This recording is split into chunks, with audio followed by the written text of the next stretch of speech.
안녕하세요. 청명중등사학원 영어과 팀장 위지환입니다. 해마다 하는 설명인데 올해는 코로나로 인해서 이렇게 영상으로 찾아뵙게 되었습니다. 이번 기회에 최대한 많은 학부모님들께서 체감할 만한 내용들로 내용을 담아봤습니다. 끝까지 좀 잘 보시고요. 개강 이후가 되면 선생님들이 수업을 통해서 우리 학생들 판단하고 그 후에 순차적으로 개별 상담들이 이루어지도록 하겠습니다. 자, 이제 시작하겠습니다. 첫 번째는 전환점에 있는 중등 영어에 관한 이야기입니다. 중학교 입학 전까지 대부분의 초등학생들은 영어학원을 가장 많이 다닙니다. 아마 초등, 중등, 고등 이 전체 과정에서 수학보다 영어를 많이 하는 시기는 초등 때가 유일할 겁니다. 영어는 언어이기 때문에 어릴 때부터 접할 수 있다는 건 분명히 긍정적입니다. 하지만 지금까지 대부분의 초등학생들은 언어로서의 영어를 배워왔기 때문에 아무래도 공부라기보다는 흥미나 놀이 위주의 수업을 받아왔습니다. 자, 고등학생들이 되면 당연히 학교 내신이나 수능 시험을 위한 영어 공부를 해야겠죠. 자, 이렇게 초등학교 때 배우는 영어와 고등학교 때 배우는 영어는 영어라는 이름은 같지만 당연히 다른 과목이 되어버립니다. 자, 그리고 그 가운데에 중등 영어가 있습니다. 자, 그러다 보니까 이 시기에 예비중 학부모님들이 문법, 어휘, 독해 위주의 입시 영어의 전환을 고민하는 모습도 보곤 합니다. 자, 학생들의 경우에는 갑자기 어려워지는 문법 내용이나 어휘 암기를 힘들어하고요. 우리 부모님들은 그럼 우리 학생들이 안쓰러우니까 조금만 더 있다가 시킬게요. 이런 말씀도 하십니다. 자, 그런데 대입에 반영되는 성적은 고등학교 1학년 1학기 중반부터부터 반영이 됩니다. 그리고 최근 영어 시험의 경향은 예전보다 훨씬 더 길고 복잡한 지문 그리고 어휘 수준이 많이 상승했습니다. 그에 따라서 자연스럽게 학습해야 될 어휘량이 증가했습니다. 당연히 중학교 때 학습량이 절대적인 영향을 줄 수밖에 없습니다. 자, 과거에 고등학교 3년간 수능 시험을 준비했다면 이제는 중학교 3년간 고등학교 내신을 준비하는 시대입니다. 솔직히 말해서 고등학교 입학 전에 우리 학생들의 영어 등급이 어느 정도는 정해진다라고 말씀드릴 수 있습니다. 앞으로의 3년이 얼마나 중요할지 생각해 보셨으면 합니다. 자, 결국 이 시기에서 가장 빠르게 해야 할 일은 첫 번째가 부족한 부분과 해야 할 일에 대한 빠른 인정입니다. 자, 아까 말씀드린 것처럼 많은 학생들이 지금까지는 회화 위주의 수업을 해왔기 때문에 시험에서 주가되는 어휘나 문법이나 구문이 상대적으로 많이 약합니다. 본인의 약한 부분을 빠르게 인정하면 무엇을 해야 할지가 분명하겠죠. 자, 두 번째는 바른 공부 자세의 확립입니다. 자, 이게 제일 중요한데요. 영어를 처음 하는 학생들 없다 보니까 학생들 다수가 어떤 문법적 개념이나 단어의 의미에 대해서 어디서 배워본 적도 있고 어디서 들어본 적도 있습니다. 하지만 정확하게 제대로 아는 학생들은 많지가 않습니다. 그런데 우리 학생들은 대충 알면 안다고 생각합니다. 그런 잘못된 태도들이 앞으로의 수업을 더 힘들게 합니다. 자, 지금부터는 중요한 문법 사항이나 단어의 의미에 대해서 정확한 의미로 학습하는 그런 습관을 가져야 합니다. 자, 마지막으로 세 번째는 이렇게 기본적인 자세를 갖추고 공부를 한 다음에는 기본 문법 어휘 학습을 완벽히 익히고요. 많은 예문을 통해서 구문 학습을 하면서 지문 이해력을 키워나가야 됩니다. 자, 그 과정에서 고등학교 기출문제 유형별 풀이를 통해서 문제 해결력을 향상시켜야 합니다. 자, 지금부터 준비해야 될 내용들이 굉장히 많지만 조금은 느리더라도 바른 자세로 학습하는 자세를 만들면 충분히 준비할 수가 있습니다. 자, 다음은 실력의 양극화에 대해서 말씀드리겠습니다. 보시는 자료는 2019년 글꽃중과 버든해중 2학년 학교 영어 평균과 표준 편차에 대한 자료입니다. 자, 표준 편차는요, 평균에서 점수가 얼마나 흩어져 있느냐를 볼 수 있는 자료로 표준 편차가 작으면 상위권과 하위권의 격차가 작고요. 표준 편차가 커지면 상위권과 하위권의 격차가 더 커집니다. 자, 참고로 이 두 학교의 시험 문제는요, 저희 선생님들의 판단상 각 시험마다의 난이도가 일정하게 잘 유지가 되고 있습니다. 자, 자료를 보시면 두 학교 다 중간고사 때보다 기말고사 때 평균은 올랐고요. 표준 편차는 감소하고 있습니다. 자, 이는 이 두 학교만이 아니라 저희가 가르치는 주변 중학교 전체에서 동일하게 나타납니다. 자, 먼저 전체 평균이 이렇게 오르는 이유는 중학교 1학년 때 자율학년제나 자율학기제로 인해서 우리 학생들이 시험을 보지 않았다가 2학년 첫 번째 중간고사를 보고 나면 깜짝 놀라게 되는 거죠. 자, 아마 그 과정에서 우리 부모님들이 많은 잔소리도 하셨을 겁니다. 자, 이렇게 시험을 망치고 나서야 공부를 하기 때문에 기말고사 점수는 올라가겠죠. 그리고요, 표준편차는 당연히 줄어들게 됩니다. 그만큼 우리 학생들의 격차도 많이 줄었다는 얘기가 되죠. 자, 이번에는 두 학교의 작년과 올해 기말고사 영어 평균과 표준편차입니다. 두 학교 다 평균은 감소했고요. 표준편차는 증가했습니다. 자, 이는 올해 코로나로 인해서 많은 학생들이 학교조차 제대로 못 나갔고 그러다 보니까 생활습관 전체가 무너졌습니다. 그 결과 우리 학생들의 학습량이 줄었기 때문입니다. 자, 제가 좀 길게 말씀을 드렸는데 결론은 사실 뻔한 얘기입니다. 공부를 안 하면 점수가 내려가고요. 공부를 하면 점수가 오릅니다. 네, 뻔한 말 맞는데요. 자, 그런데 중요한 건 바로 이거죠. 다음 화면을 한번 보겠습니다. 자, 이번에는 두 학교의 90점 이상자의 비중입니다. 자, 작년과 올해 90점 이상자의 비중을 보게 되면 글법 같은 경우는 동일하고요. 버드는 오히려 3%가 늘었습니다. 자, 그럼에도 불구하고 평균은 떨어졌죠. 그리고 아까 보신 것처럼 표준편차는 커졌습니다. 자, 결국은 상위권은 주변 상황과 관계없이 하던 거 잘하고 있다는 얘기입니다.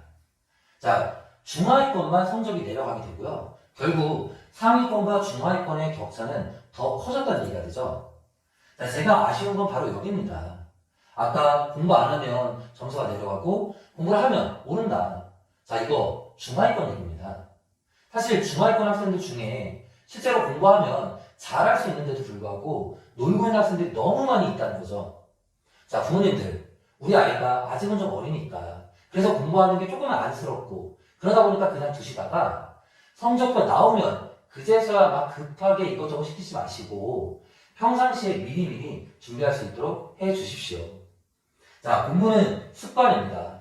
빨리 공부하는 습관이 잡히면 여기 있는 이 학생들처럼 주변에 상관없이 꾸준히 공부를 할 수가 있습니다. 자, 이번에는 중학교 영어 내신 시험을 한번 보겠습니다. 현재 중학교 교과서는 총 13종 교과서가 있고요. 학교마다 채택하는 교과서는 다 다릅니다. 다만 어느 교과서를 쓰더라도 기본 구성은 여기 표처럼 의사소통 표현, 문법, 그리고 본문으로 이루어져 있습니다.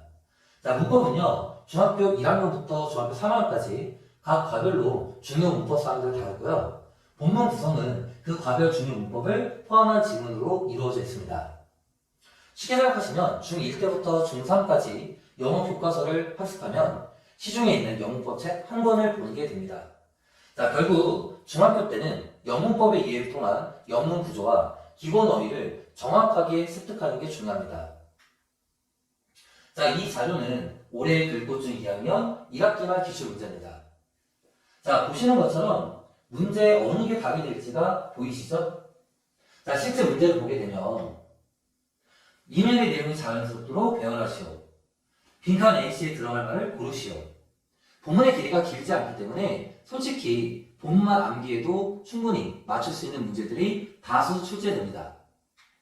자, 하지만 학교별 영어 평균을 보시면 50점 때부터 75점까지 굉장히 생각보다 점수가 낮죠. 자, 왜 그럴까요? 정말 기본적인 본문 학습도 하지 않는 학생들도 있고요. 자, 보시는 것과 같은 문법 문제에서 학생들이 많이 틀리기 때문입니다. 문법 문제는 본문과는 다르게 지문을 암기해서 풀 수는 없겠죠. 즉, 중요 문법 사항에 대한 정확한 개념 이해가 필요합니다. 자, 학교마다 차이는 있지만요. 기본적으로 학교 시험에 나오는 문법 문제의 비중은 여기 있는 것처럼 한 25%부터 한 35% 사이를 왔다 갔다 합니다. 저희가 예비 중학생들 대상으로 문법 수업 위주로 수업을 하는 이유는 자, 첫 번째는 중고등학교 내신에서 문법 문제가 변별력을 주기 때문입니다. 둘째로는 이후에 배우게 될 고등 교과서, 모의고사, 수능과 같이 길고 복잡한 구조의 글을 읽을 때 영어에 대한 바른 이해가 있어야 빠르고 정확한 독해를 할 수 있기 때문입니다. 자, 이번에는 고등학교 시험을 보겠습니다.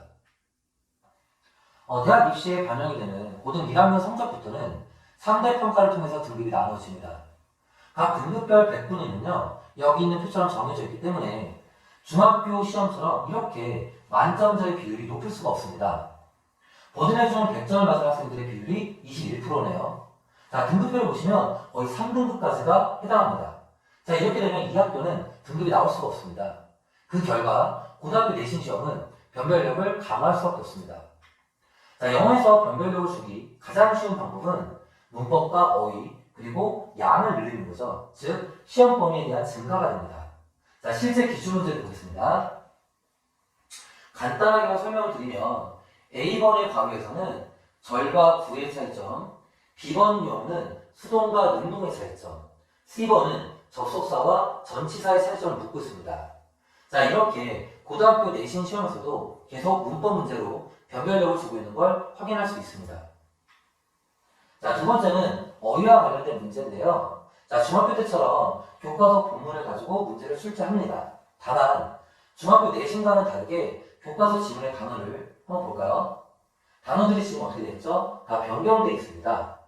자, 이렇게 본문의 단어를 무작위로 변형해서 출제하기 때문에 평소 동의어와 관의어 등 기본 어휘 실력을 쌓아놓지 않으면 절대로 해결할 수가 없는 문제들입니다.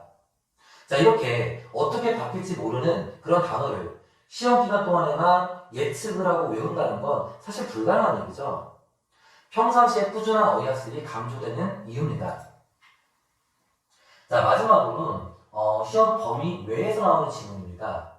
자, 낱말의 쓰임을 묻고 있는데요. 낱말의 쓰임을 묻는 문제는 일반적으로 글의 흐름상 정반대의 의미를 가진 어휘가 정답이 됩니다.